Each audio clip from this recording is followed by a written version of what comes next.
Donc le premier coup d'œil que les artistes vont avoir, il faut qu'il soit bon, quoi. Oui, pourquoi? Parce que tu les mets en confiance, tu veux qu'ils soient... Oui. Je veux qu'ils soient à l'aise, je veux qu'ils soient bien. Plus l'accueil est bon et plus voilà, la prestation est meilleure. Voilà.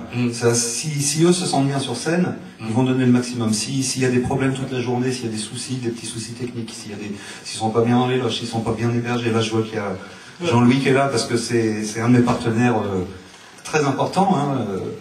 L'accueil, c'est aussi l'hôtel, c'est aussi l'endroit où on va les loger.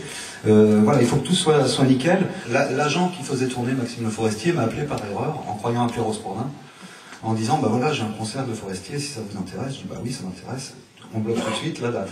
Et puis en fait, il pensait qu'il appelait Rose Bourdin, et après il m'a rappelé en me disant bah finalement c'était Rose Bourdin. Je dis bah oui, mais maintenant tu me l'as dit, c'est comme ça. Voilà. Donc Le Forestier, on fait venir Le Forestier, alors qui est un personnage un peu sympathique quand même, hein. Pas complètement, mais un peu. Et puis c'était une soirée où il faisait tour de chauffe. En fait, il préparait une tournée qu'il a fait ensuite qui s'appelait Plutôt Guitare, qui a été un gros succès, qui était vraiment super. Et il testait des chansons sur le public, donc il cherchait des petites salles pour ça. Et puis alors dans le contrat, il y avait un impératif, c'était le repas doit être pris, un repas chaud après le spectacle. Voilà, un jeudi soir au mois d'octobre, trouver un restaurant dans le coin. C'est pas évident. Donc j'ai demandé à ma maman de venir faire manger à la maison. Donc ma mère a fait à manger à la maison. Elle était toute contente, elle, de faire manger pour Le Forestier. C'était le pied. Et puis elle en a profité pour lui dire qu'on ne voyait pas assez à la télé. Hein. Je m'occupe aussi d'une association qui est à Nantes. Laquelle? Ça s'appelle l'APEM, Amitié pour l'enfant malgache. Et là, c'est une association qui gère un foyer, un centre d'accueil pour enfants à Tananarive.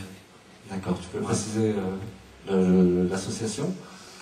Oui, donc c'est une association française qui existe depuis 1987 et qui a monté un centre d'accueil. Actuellement, on est en train de construire notre propre centre, c'est-à-dire qu'on a trouvé un gros sponsor qui est les bateaux Beneteau, qui nous ont filé 50 000 € pour construire un centre d'accueil là-bas. Alors le mercredi de Tréguin, c'est une opération municipale. Je regarde qui y a.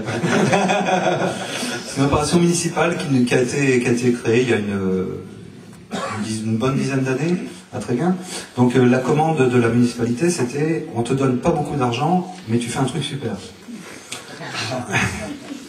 Fallait faire un spectacle chaque semaine dans un lieu différent de Tréguin, et il fallait qu'il y en ait pour tout le monde. Et la mairie a repris cette programmation-là parce qu'on a refusé de programmer la chorale La Bordée. Parce qu'on nous demandait quelque chose de culturel, et excuse-moi Benoît. C'était politique. Non, c'était pas politique du tout, mais moi je voyais pas pourquoi mettre La Bordée dans une programmation culturelle, alors que La Bordée jouait dans tous les poissonnades, les fest-noz, toutes les fêtes du coin. Donc les faire au mercredi de Tréguin, je voyais pas l'intérêt. Il te reste encore du temps pour faire de la musique? Très peu. C'est vrai, j'en fais de moins en moins. Tu moins. te produis plus alors? Si, là j'accompagne, là en ce moment on est en train de monter une petite chorale, mais ça c'est pour s'amuser, pour jouer à la fête des cabanes, et puis c'est juste pour s'amuser ça. Voilà, c'est ça. Voilà.